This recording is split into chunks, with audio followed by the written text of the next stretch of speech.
Sa gitna ng crackdown kontra Peking Green Plate, dalawang motorista isinuko ang hawak na green plate kahit na ang kanilang mga sasakyan ay hindi naman electric vehicle. Ang detalye sa sentro ng balita ni Ryan Lesigas.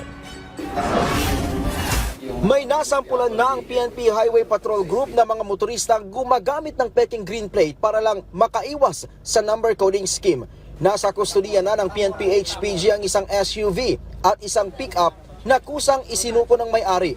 Ayon kay Highway Patrol Group Director Police Colonel Hansel Marantan, una muna daw nag-viral ang mga sasakyan na ito.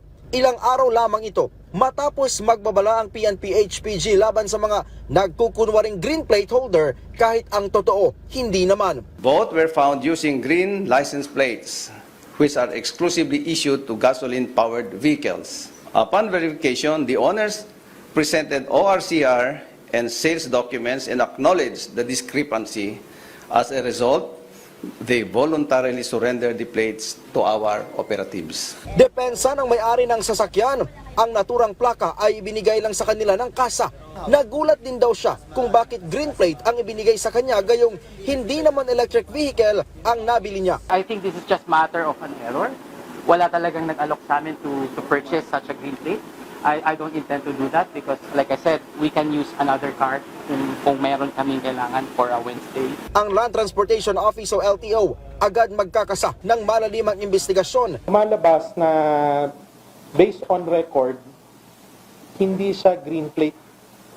Siya ay yung regular plate. Okay?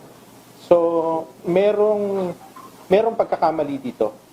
Merong dapat imbestigahan dito. Pagtitiyak ni LTO Director Assistant Secretary Marcos Lacanilao, wala silang sasantuhin sa gagawing investigasyon. Tukoy na rin daw ng HPG kung saan nanggagaling ang mga peking plaka.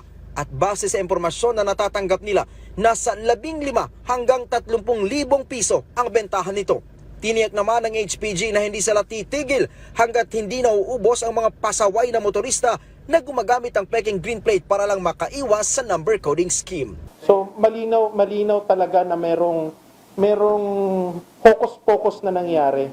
So kailangan natin siguraduhin saan ba nagmula ito. Yun ang importante dito makita natin sino yung mga responsabling tao na involved sa mga bagay na ito. Ryan Lesigas para sa Pambansang TV sa Bagong Pilipinas.